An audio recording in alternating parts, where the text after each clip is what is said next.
very delighted to have Dr. Chidi Ugwu of our own university speaking on the forum today.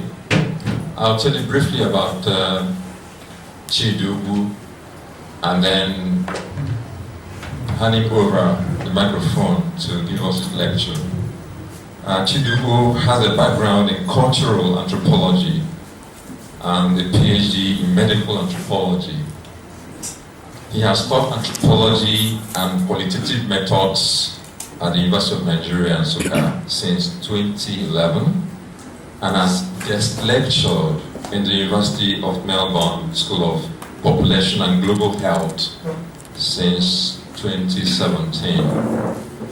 He was part of the 2021-2022 cohort of fellows of the prestigious Harvard Radcliffe Institute.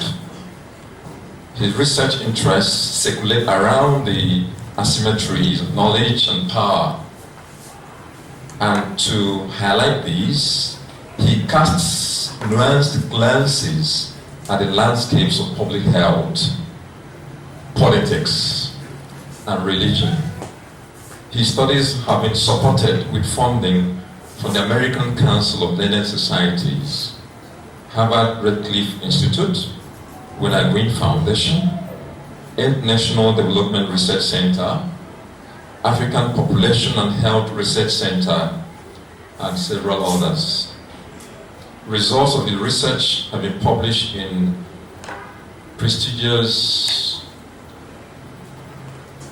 journals such as the American Anthropologist, Ethnography, Journal of Asian and African Studies, The Lancet, The Qualitative Report, World Archaeology, and others.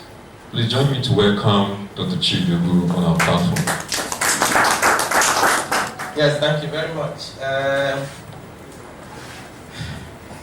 For the warm welcome and the exaggerated introduction. So, I understand I have 45 minutes. Okay, I will not tell a lot of the stories that I wanted to entertain you with before we start. But yeah, so I'll try to come there and think. This is the University of Nigeria. This is where I grew up. That arrow you see, it's just somewhere the village behind.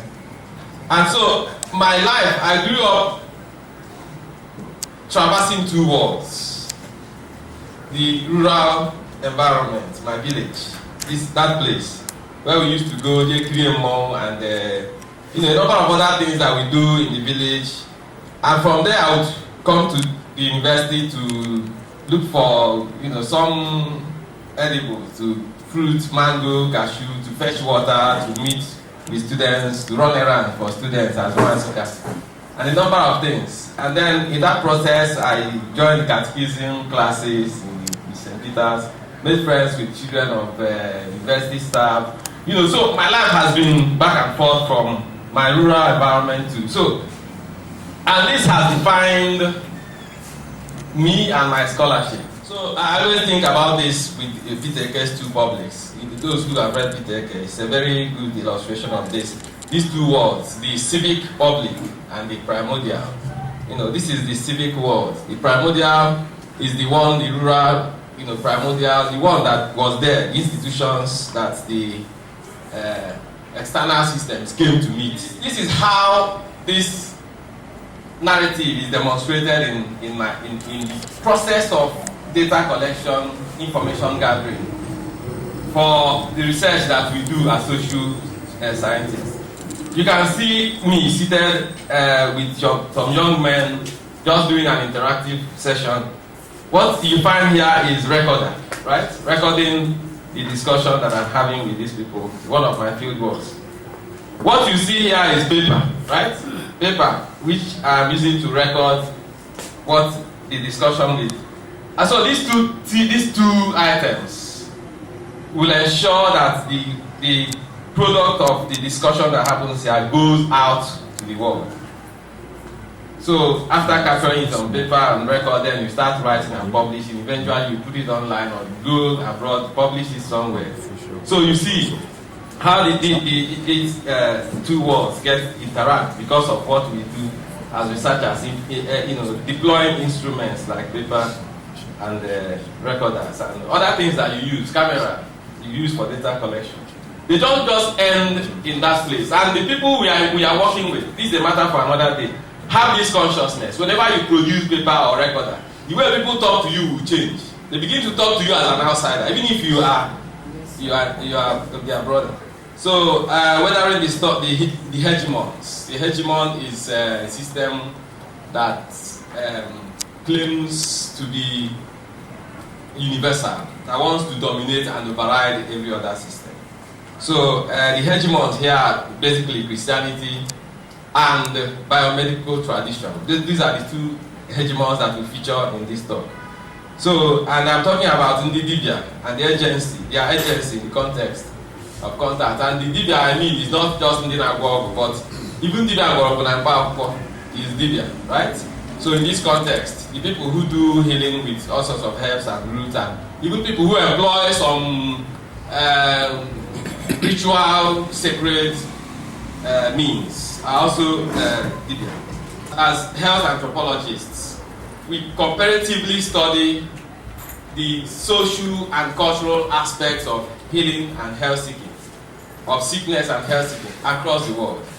Comparative study of how people seek to get well and the way they interpret illness and sickness across. So our studies are always comparative in nature. They're always critical. We don't just go and copy and see what people are saying, what people are doing, and go and report and say this is how these people. Aspects of what we do as health anthropologists.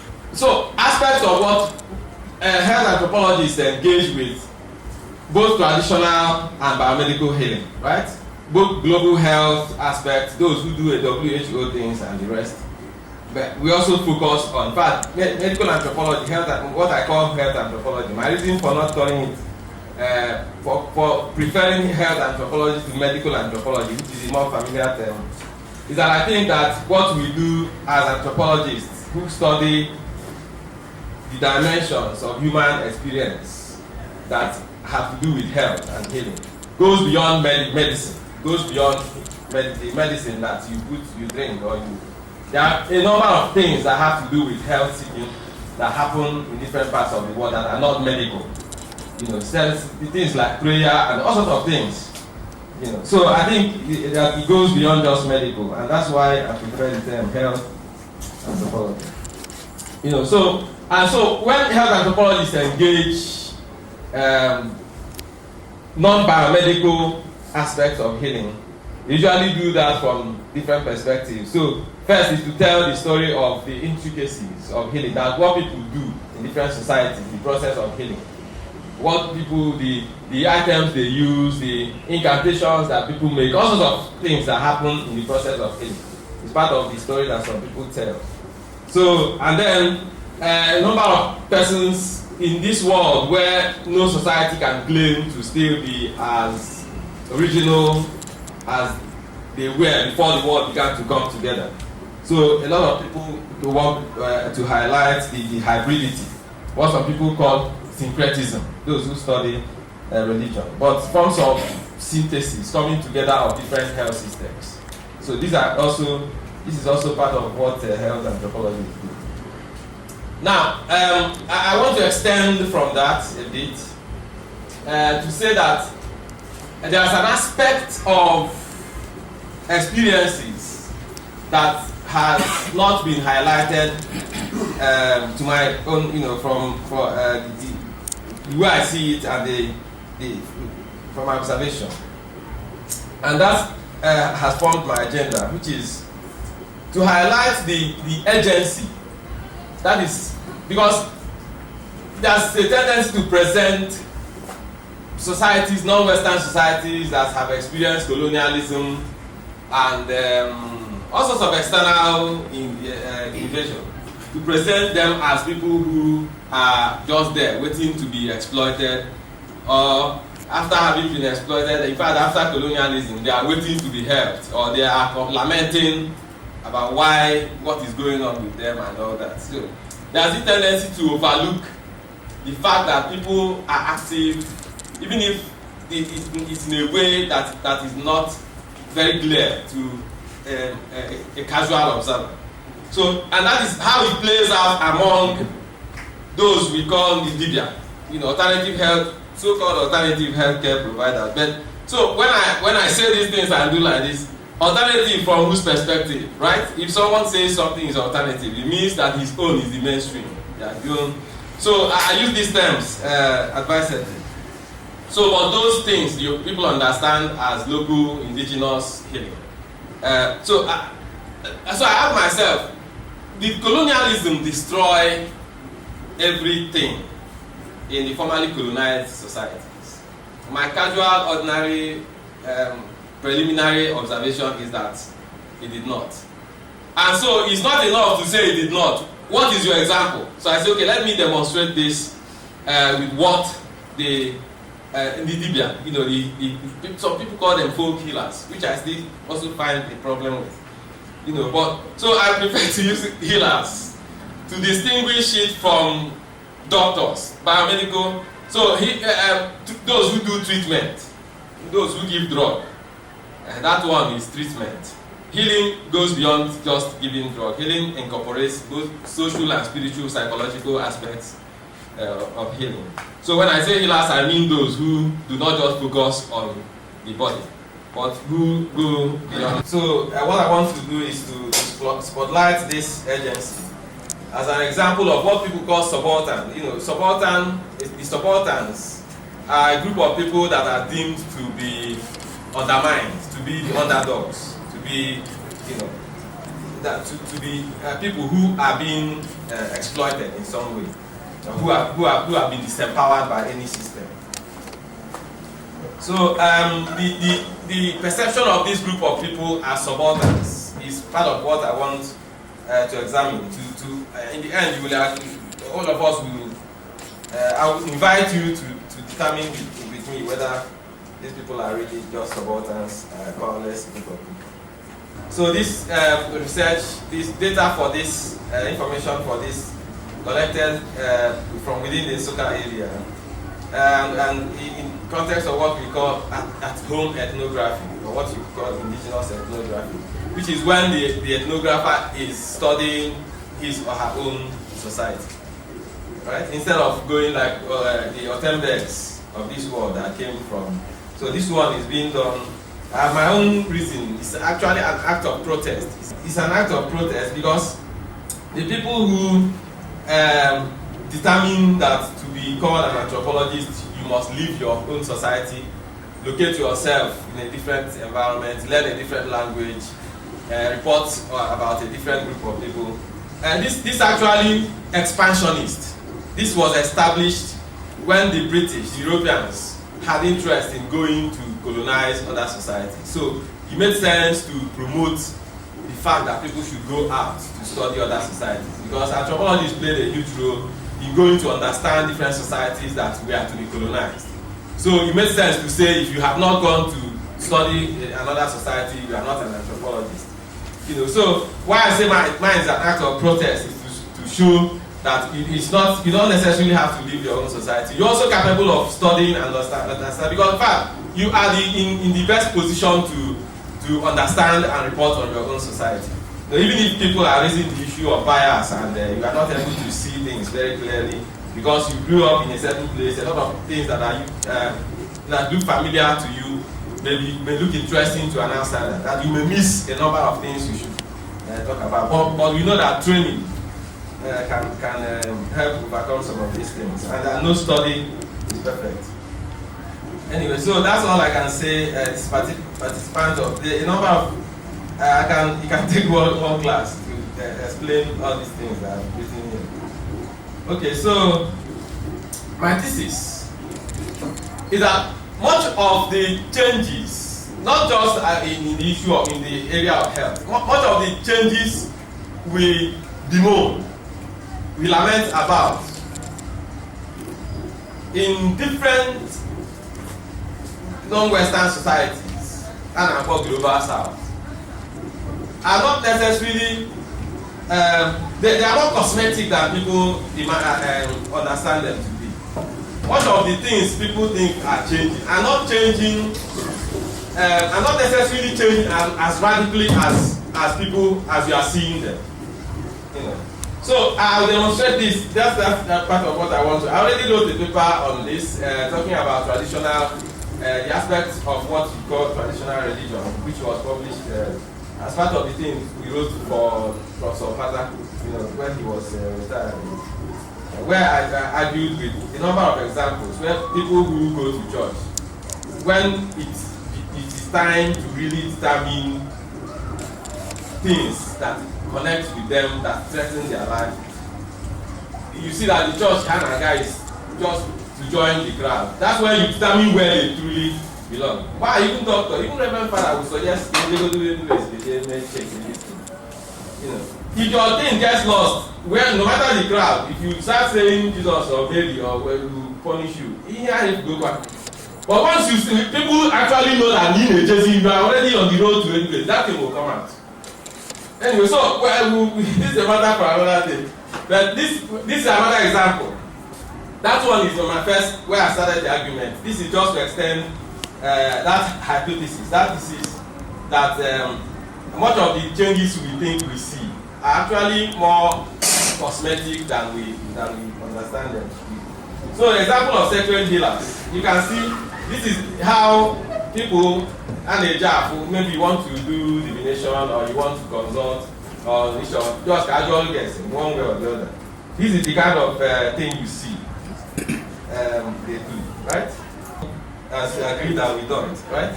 But you know my here, right? This is a diviner. So one of the diviners, one of the persons put the diviners, this man told me, this is what he said to me one day. Now, a traditional doctor, just introducing himself. Whatever a man answered, that is what he is. And started quoting Bible for me and justifying that he brings spiritualism into herbalism. That God, in fact, God speaks to him and reveals the herbs and the Hojagoya to him. And so I quoted the Bible actually. And he quotes the Bible more than even Fadambaka. Okay, so, but you can already see what he's mobilizing. He's already mobilizing what the thing you think is authority. Doctor is authority in healing, right? So he calls himself doctor, traditional doctor. You will see more, you know, in terms of how he brings spiritualism into herbalism. So he's trying, this is entry, he's trying to tell you already, he already knows what you think. That you think that the one they wrote in the Bible is the one that is acceptable. So he's already bringing it into his own narrative. So it already shows you the tension, right? What they are battling against, what the challenges they have, the pressures, the forces they are contending with. Church, the Nigerian state, medical doctors, these are people who, when you go to them, they are not experts. But you see the other examples now. But this tells you something, right? So he was already suggesting to me, and this is a struggle, it's a mental struggle they're already going through, and they're already trying to manage it when they meet people. Anyway, not for you. You know this person now, right? Yes. So, do you know why he's dressed like this? Okay, you are the pastor. This is the castle, the thing that Sultan pastors put it on, right? So he is beginning to move away from these people who are dressed like this, whom you can easily mistake as Ndĩ Dibįa, right? So he already understands the population and the kind of socialization we have been through. So it is necessary to appeal to that thing you think is the acceptable picture of a priest or somebody you should consult. So this is not by chance at all. These people are measured in what the struggle they are going through, and all these things with the external transformations, that they need to put themselves through in order to sustain their practice. Because the kind of desocialization, if you like, the kind of indoctrination people have gone through, is the one that makes them mad. Even if you want to go to a Dibia to see something, you are looking to see when you are. So they understand. So they want to appear like the person you will not need to look back before, so that everybody sees that no, yeah, they are a priest that you are going to meet. So it helps to sustain clientele so that people don't run away. But you see what he's doing here. This is a river where he's taking people to go and do money ritual. So I'll quickly show you. It's not just physical appearance, even his utterances. You can see the picture, right? Angels. He knows the crowd he's dealing with, so he needs to manage your expectation very well. So as I'm showing you now, even what he says is very measured, very calculated. These people, so human beings, no matter how unlettered they may sound, human beings don't refuse to die. Human beings always negotiate their words to survive. So he's already telling you there's only one power, and that is Jehovah, and all that. So now speaking always that division of labor. So but he constantly brings in Agbala, right? In the whole equation. Agbala is not Jesus now, it's not Mary. Right? So somehow,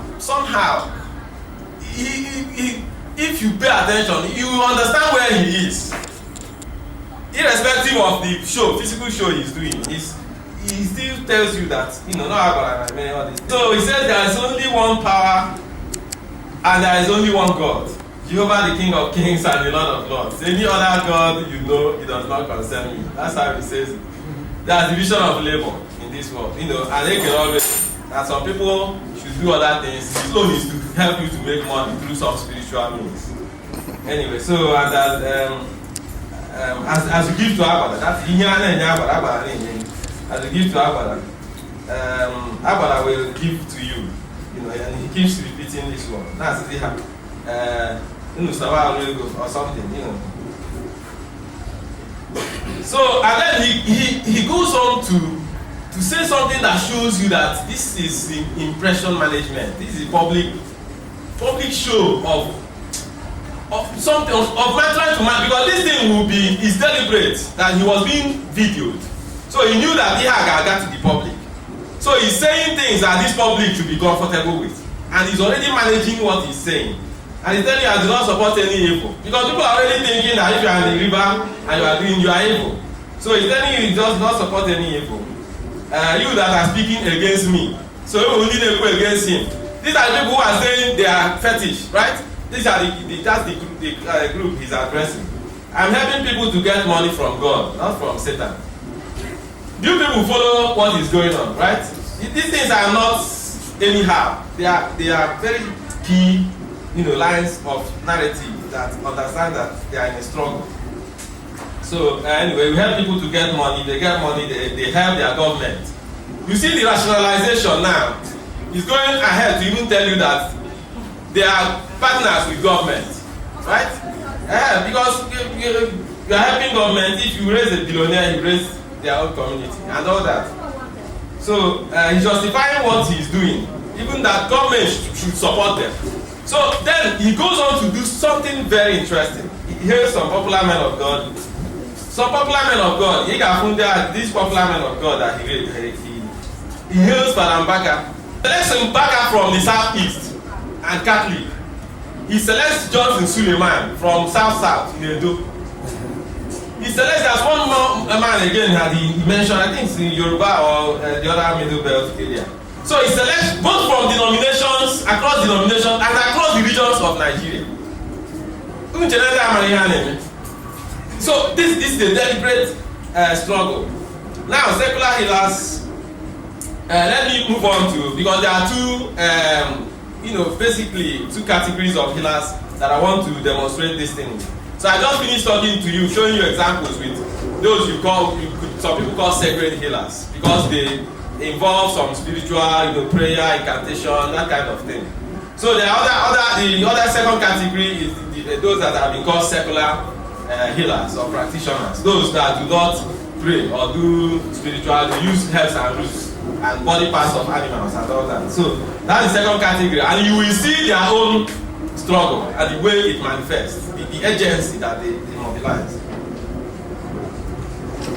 So, how many of you see this sort of thing in the market? These are herbs and roots, right?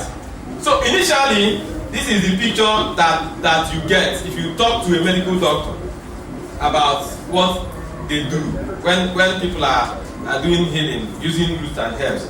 They tell you it's not the excoriations, come in the forms of it's not hygienic, it's not regulated, it doesn't have expiry dates, there's no dosage, government does not recognize it, it's not registered. So that's what they tell you. Okay, let's now react. So this is what you get, right?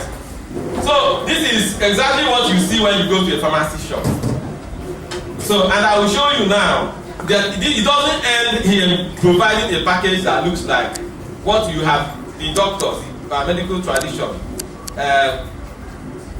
compels you to accept as the standard of medicine. Now, this is, you can see all those things has in order. You can see doctor. So you can see storage information there. You can see contraindication, even contraindication that if this thing, if you begin to feel somehow that you should stop or you should consult doctor. So you can see batch number, you can see date of manufacture, date of expiry, government reg number, NAFDAC number. So what else was the argument before? Bring it.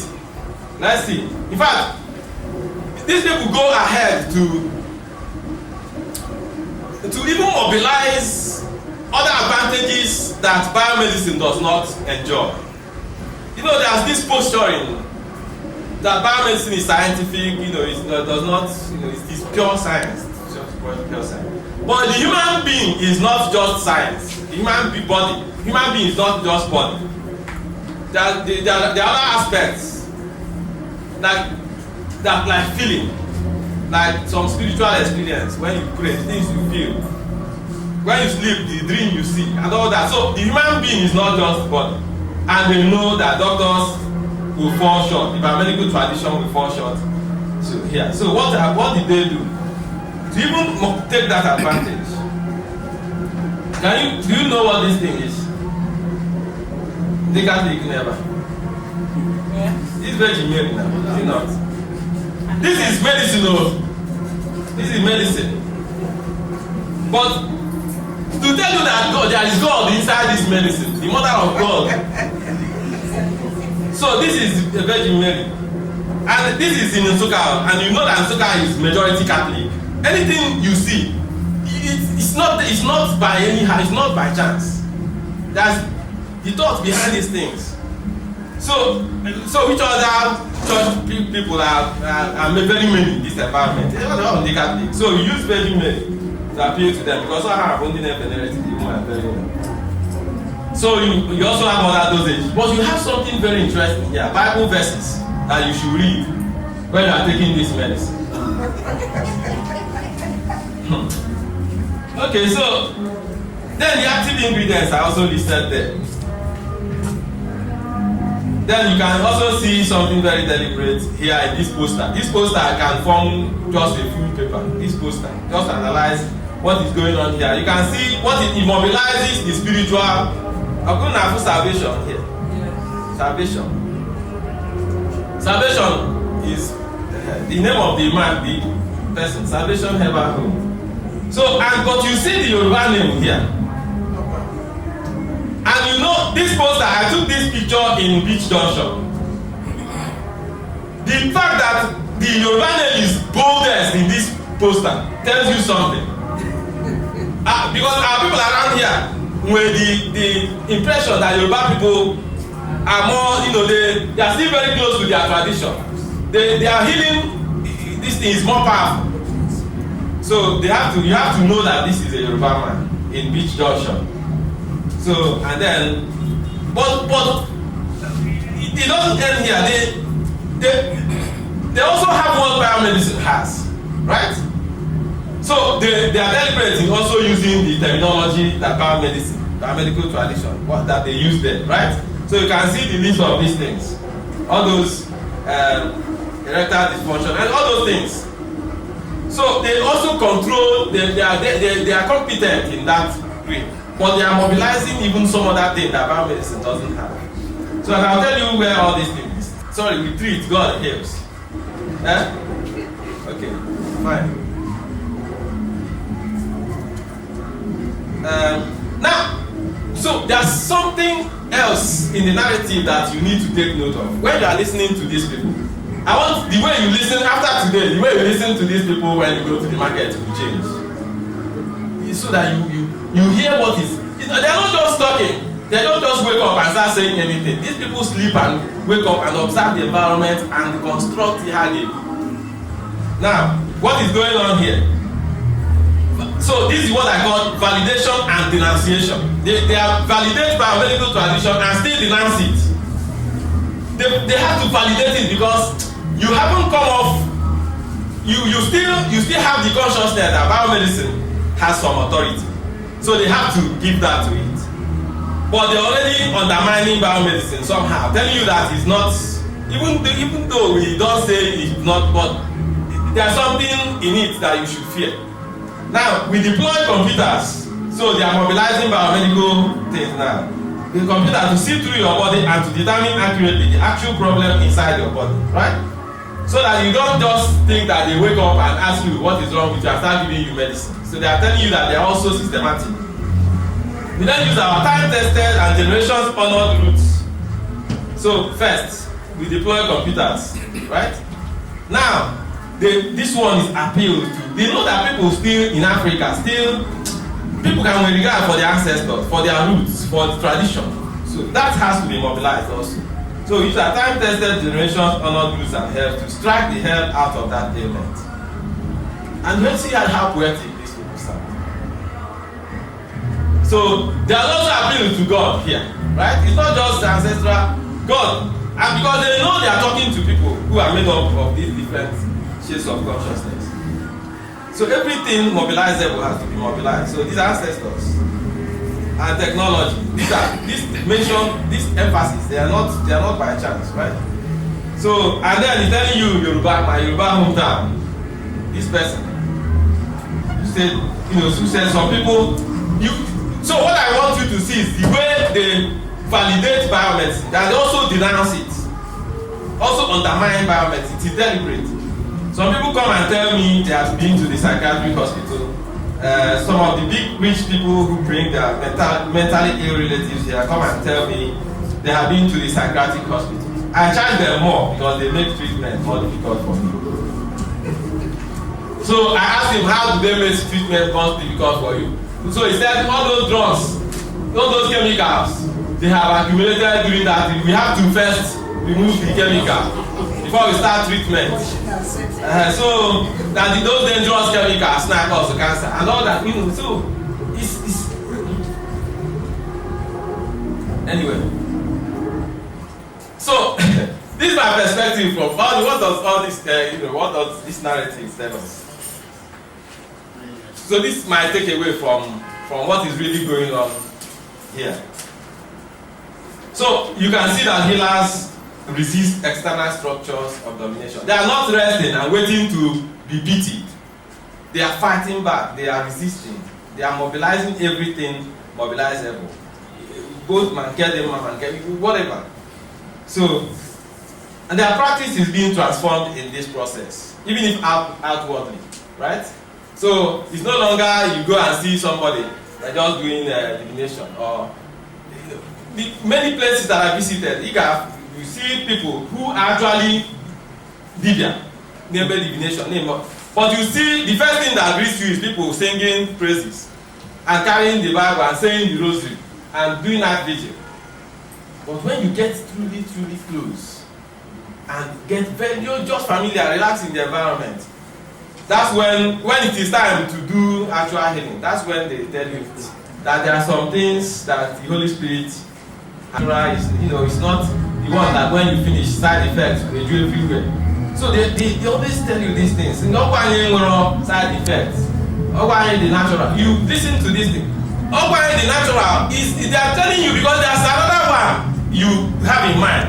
So they are comparing that their own to the one you are thinking about when you think about medicine. So they are now telling you that the other one is not natural. That's the implication of this thing when they say it. So and then what I call this pattern of agency, offensive agency. As against the other one, you could call perhaps accommodative agency. The one that some people have highlighted how external healing practices, religious practices, mix with the local and form some sort of synthesized ways of doing things. So the perspective I want to raise here is that there's a deliberate attempt to push back, to resist the external hegemonic forces, which I prefer to call offensive agency. And so this summary, this is my example to show that societies, human groups who are under some influence of some external hegemonic forces do not just take these things lying low.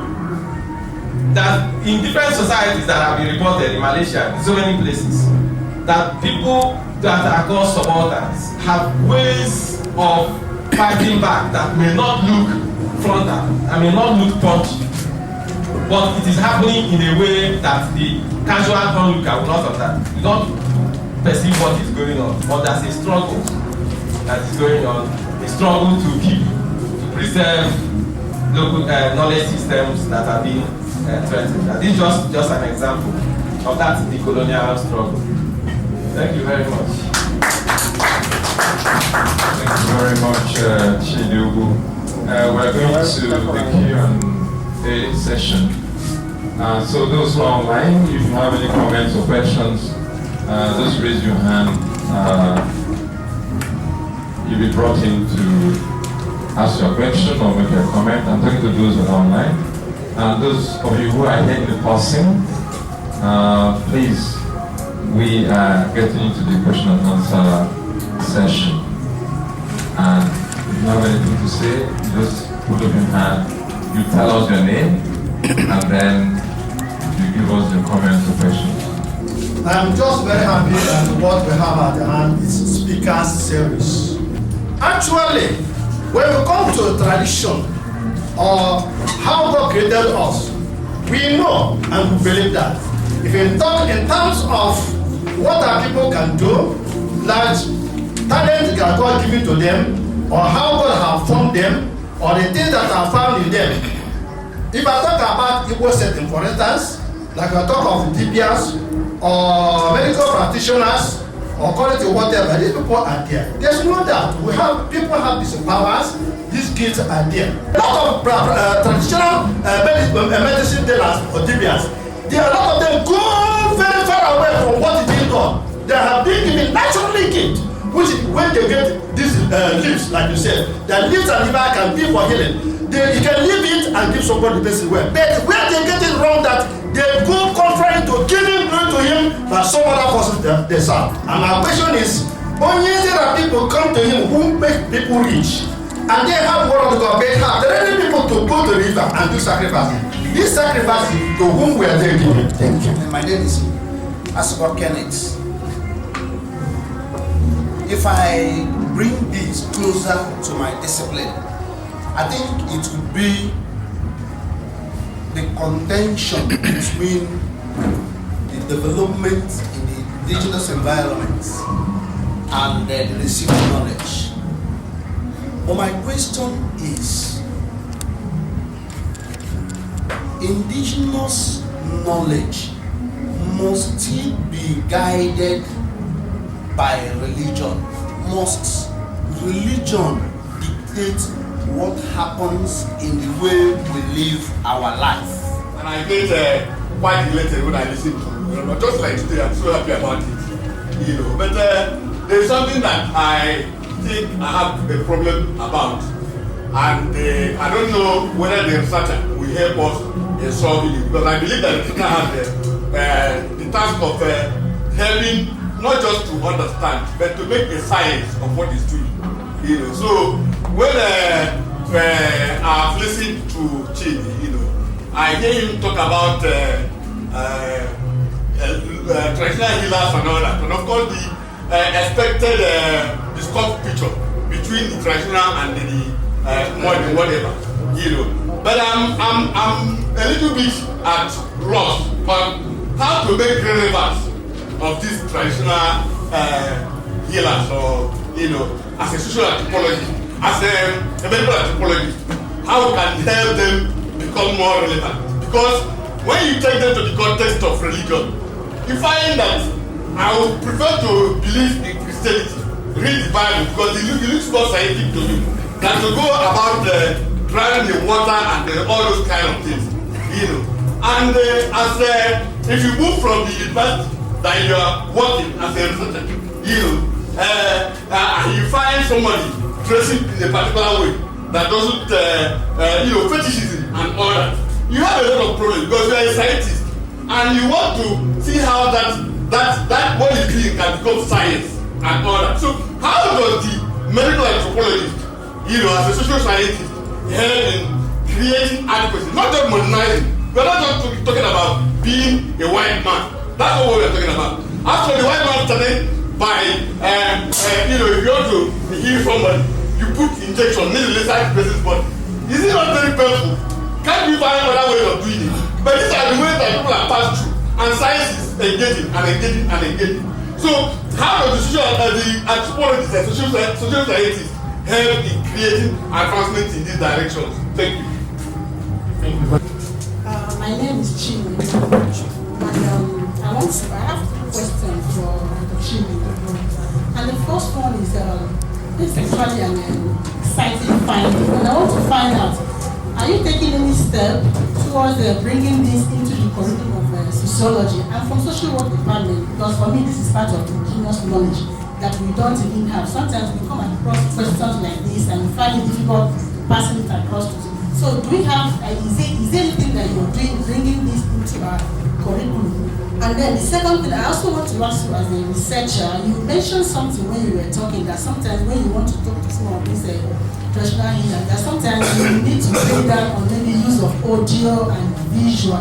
That was when I came here. And I wanted to find out, do you have any other method, trying to capture views from this one, apart from maybe trying to record and maybe taking pictures? Is there any other method in terms of your data collection that you're able to put across to them for you to get exactly what you want? And then the last thing, I also want to ask you, as a researcher, I want to know your own position during the research. Were you there as an insider or an outsider? I want to actually know your own view and then what you're putting for towards in terms of your finding. That's what the 3 questions for me.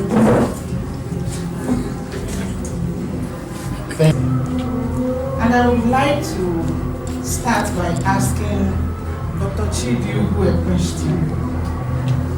Are you saying, because you started with colonialism did not destroy everything, so I want to ask you, are you now saying the folk healers or the alternative medicine is more potent than the biomedicine? Or are you saying that as Africans, we should focus more on folk healers? We have Okolo Ibebike Collins.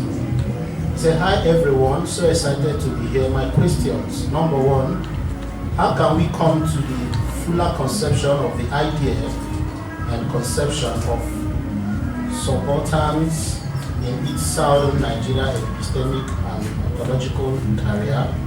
2, what are the visible pathways to make these subaltern agencies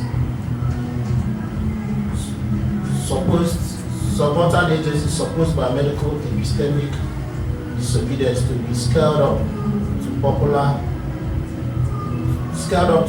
order levels of mode of being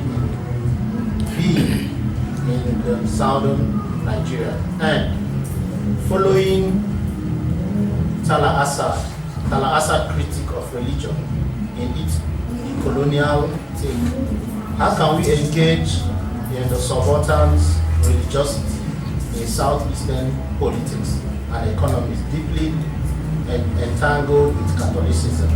I didn't get it. He just threw everything, the cards on the table for us to look at. And just to tell us that there are a people who, the alternative medicine practitioners, that they are really struggling in trying to legitimize what they are doing. I don't think that he is trying to say that they are wrong or that theirs is better or the other one.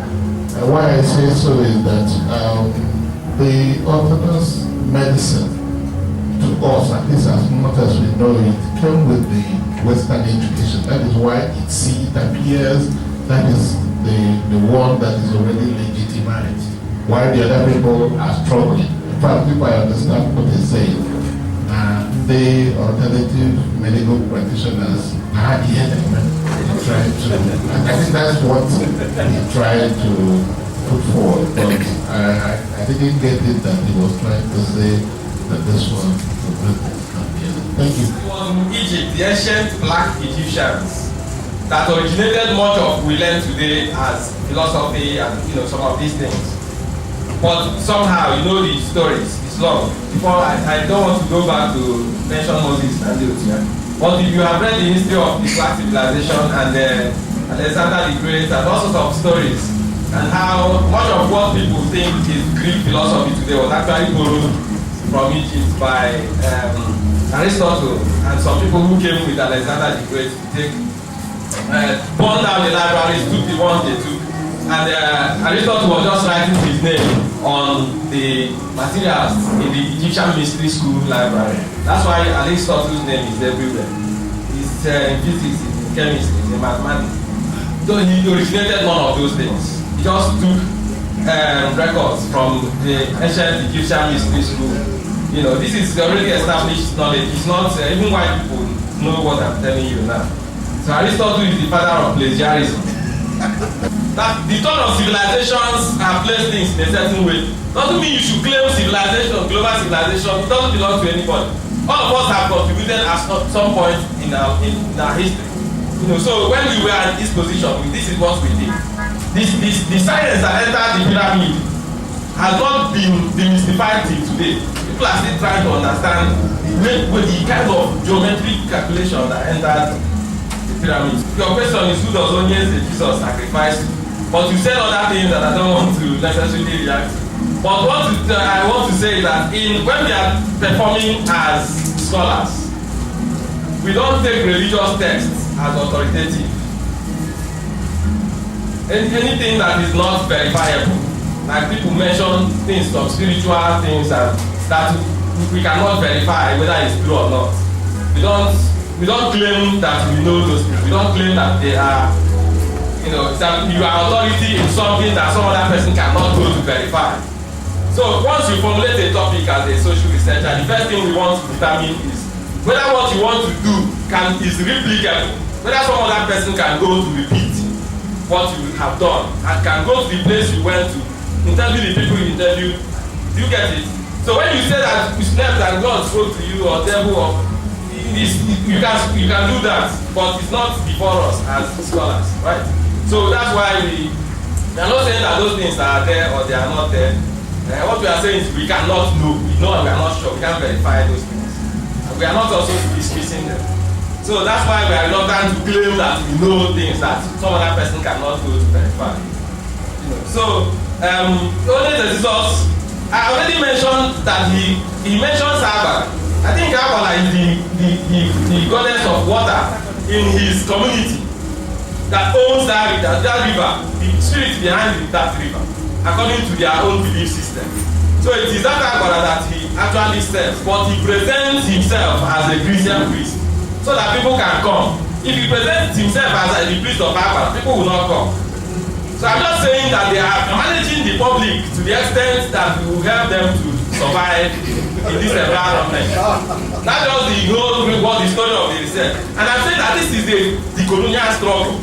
They are struggling against forces that is overwhelming. And they don't know how, instead of pushing back and saying people should disregard why people are talking nonsense, you can't succeed because this is 150 something years of continuing telling people the same thing, that your own fetish people are fetish. So it's not easy to just tell people, don't worry, that thing is not, they are saying it's nonsense.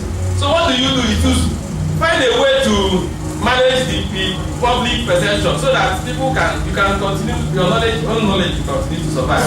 That's just what I'm, so whether what they are doing is effective or not is not what the research is about, right? I'm just painting a picture of how, just like props or that. Must religion guide everything we do? In fact, you need to read the book I'm reading now that Professor James Robinson gifted me. It talks about how people navigate their world, and there are societies that everything people do is spiritualized. So and there are societies that used to experience that in the past, but somehow they have managed to arrive at what we call the transcendental world that happened in the West, for example, in the Enlightenment period, when people say, okay, let us keep devil and God and witches and wizards by the side and use verifiable empirical information to organize ourselves. It's a very long history.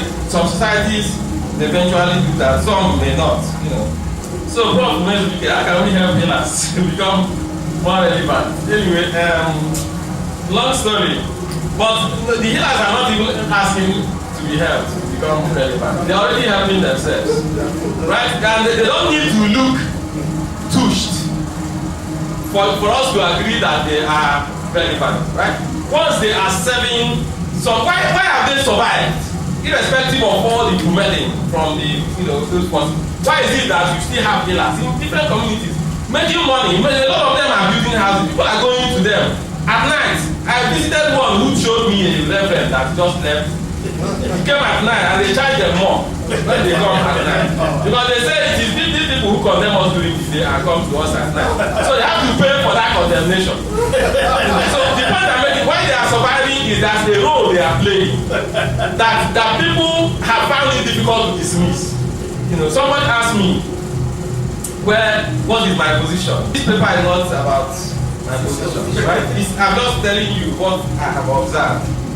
So where I belong is not necessarily important in this story, right? It's a matter for another time. How do we? Yeah, this is already in curriculum now. We have medical anthropology in mind. We do this thing. But this paper I'm telling you about, somebody is already using it. They are already using it to teach. Somebody wrote me from Toronto for thanking me for saying they are already using it to teach medical anthropology. So that the course we call medical sociology, medical anthropology. That's where we equip people with the knowledge to be able to do this kind of thing and research that I've done. So it is there. There are other methods of getting information. Yes, observation. I actually use what I become participant of. I didn't have time to talk about my methods, in laboratory. So there's something we call observation, participant observation, going to become part of what is going on so that you can get information personally. I also interviewed some of them. I also recorded things. I also took notes. I also interacted with people who come to meet those things. So these are different ways of getting information so that the story you are telling can be complete. Why trying to imitate environment? If they think their own is superior. And I said they are not trying to imitate environment. They are actually trying to sideline environment by pretending that they are imitating it. They are trying to make people accept their own more without knowing what is happening to them. Right? So that's basically what to say. Then Collins is talking about how do we mobilize the agency. This disobedience by this group of people. How do we scale it up to the larger political economic level? I think that that's the final one. I think that the state at the level, this is my personal opinion, the state is not as powerful as people think it is. The state is just a pretentious hegemon claiming that it has power over everybody, but the state has not been able to determine how people live their lives across. Just go to your village, go to rural communities where people. So the Kiteke said this is the two publics where he talks about civic and primordial public. when they say that Nigerian state has failed, for example, it is the civic state that failed. The civic public is like civil service, police, military, all those things. The primordial public is the traditional institutions. Yes, how people get funeral, how people do funeral, how people perform all the things that. So those things are still inheritance. Yes, and all that. Those things are still you can't tamper with those. Even people who participate in rigging election in politics, if you come to your local community, you don't tamper with the process in that place. They are still running very well. The process of inheritance, how to running very well. It is the other one that has failed. So, and the way people have insulated themselves, people have refused that the state should come and destroy. So people may buy the available that things. If you permit that word. People know where they stop, where they draw the line. You don't tamper with the local institutions anyhow. Even with our address system, and things are still running. So the point I'm making is, Collins, we don't necessarily need to worry. If you want to scale up epistemic disobedience, it is difficult if you want to protest, for example. They will bring the military to shoot you. And thinking that they are power. Once the state begins to behave that way, it has lost its power. Once the state begins to use force to force you to obey, it has lost power. It is just trying like a man in the family who is always beating the wife and beating the children. You have lost the power to control. You're only trying to enforce it because you have force. Anyway, so we can take up this issue. Another more appropriate Thank Dr. Chidi Ugwu for coming and giving us this lecture. I'd like to tell you that in the next 2 weeks, that is Thursday, 7th March 2024, we'll have the second lecture in this series, and it will be delivered by Professor Chidi Ugwu of the Department of Work, Technology and Participation, Technical University, Berlin. He's also affiliated to this institute, and will be delivering the lecture in person by the grace of God. The title is Cycle of Authoritarian Regime and Conflict in Chad, when peace agreement is also the problem. So look forward to that lecture, and we invite you to return to join us in the lecture. We look forward to another in the series. Thank you very much. May God bless you. Thank you very much.